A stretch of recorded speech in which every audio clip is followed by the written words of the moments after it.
السلام علیکم ناظرین، آپ سب کا ویلکم ہے ایمان سٹوریز آفیشیل میں۔ یہاں آپ کو مزے مزے کے قصے اور کہانیاں سننے کے لیے ملیں گی۔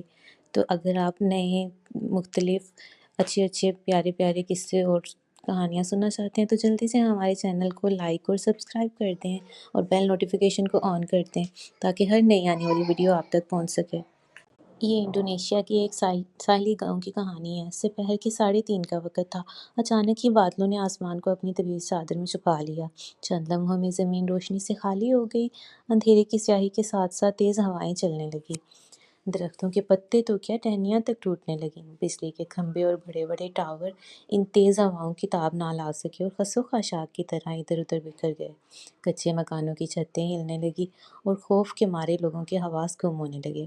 اسی گاؤں میں علی اور عالیہ نامی 2 بہن بھائی رہتے تھے۔ علی کی عمر 16 سال اور عالیہ 14 سال کی تھی۔ ان کے والدین ماہی گیری کے پیشے سے وابستہ تھے اور 7 ماہ پہلے سمندری طوفان میں دونوں کا انتقال ہو چکا تھا۔ والدین کی وفات کے بعد گاؤں کے لوگوں نے ان کے ساتھ بہت برا سلوک کیا۔ مچھلی کے ٹھیکیدار نے ان کے والدین کی کشتی قبضے میں لے لی۔ ان کے چچا نے گھر کا قیمتی سامان ہتھیا لیا اور آج اس نے علی اور عالیہ کو ان کے گھر سے نکال کر قتل کرنے کا منصوبہ بنا لیا تھا۔ ہوا کے طوفان کے وقت علی اور عالیہ سمندر کے کنارے خوراک کی تلاش میں مارے مارے پھر رہے تھے۔ طوفان کی وجہ سے چند مچھلیاں پانی کی لہروں کے ساتھ ریت پر آ گئیں اور دونوں نے ان کو اکٹھا کر کے گھر کی راہ لی۔ زوروں کی بھوک نے ان کو طوفان کے خوف سے آزاد کر رکھا تھا۔ دونوں نے سیر ہو کر مچھلیوں سے اپنی بھوک مٹائی۔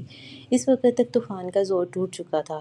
اب رات کے 9 بجے کا وقت تھا۔ گاؤں کے لوگ اللہ تعالیٰ سے اپنے گناہوں کی معافی مانگ رہے تھے اور اللہ نے ان کی توبہ قبول کر لی تھی۔ ہوائیں جس طرح اچانک نمودار ہوئی اسی طرح آنن فانن بند ہو گئی۔ لوگوں نے اللہ کا شکر ادا کیا۔ ایسے میں ایک گھر میں باپ بیٹوں کا جھگڑا جاری تھا۔ بیٹوں کا اصرار تھا کہ علی اور عالیہ کے گھر پر قبضہ کرنے کے خیال کو ترک کر کے ان کی مدد کرنی چاہیے، لیکن ان کا باپ اور ماں اپنے خیال کو ترک نہ کرنے پر وضد تھے۔ ہواؤں کے طوفان کے وقت تو انہوں نے اس کام سے توبہ کر لی تھی، مگر جو ہی طوفان ختم ہوا ان کی نیتوں کا فتور پھر سے لوٹ آیا۔ انہوں نے اپنے تینوں بیٹوں کو ایک کمرے میں بند کر دیا تاکہ وہ ان کے مصیبے میں حائل نہ ہو سکیں۔ چچا اور چچی کا پروگرام تھا کہ رات 12 بجے کے قریب علی اور عالیہ کو رسیوں سے باندھ کر سمندر میں پھینک دیں گے۔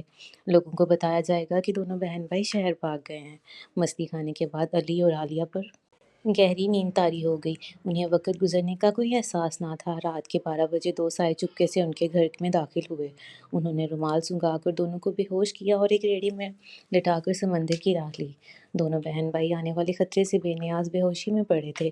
سمندر قریب آ گیا تھا۔ دونوں سائے جو ان کے چچا اور چچی کے تھے، انہوں نے علی اور عالیہ کو اپنی ریڑھی سے نیچے اتارا اور کندھوں پر اٹھا کر آسمان میں داخل ہو گئے۔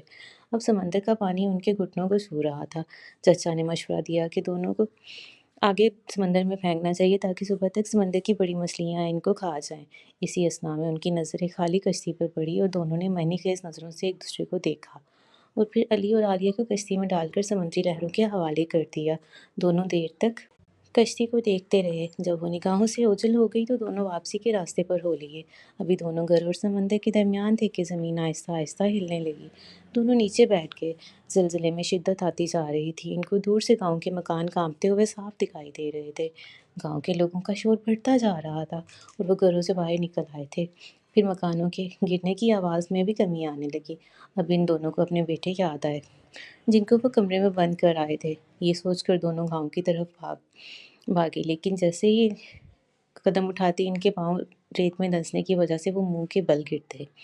وہ اٹھ کر بھاگنے کی کوشش کرتے۔ ان کے گاؤں پہنچنے تک زلزلہ ختم ہو چکا تھا اور لوگ اپنے اپنے گھروں کا قیمتی سامان نکالنے میں مصروف تھے۔ علی اور عالیہ کے چچا کا گھر بری طرح تباہ ہو گیا تھا۔ گھر کی بنیادیں تک ہل گئی تھیں اور مال و اسباب مٹی میں مل کر مٹی بن چکا تھا۔ ساتھ ہی موجود علی اور عالیہ کے گھر کو ذرا نقصان نہیں پہنچا تھا۔ چچا اور چچی نے گھر پہنچتے ہی پاگلوں کی طرح اپنے بچوں کو پکارنا شروع کر دیا، مگر کوئی آواز نہ آئی۔ صبح ہونے تک ان کی چیخ و پکار جاری رہی۔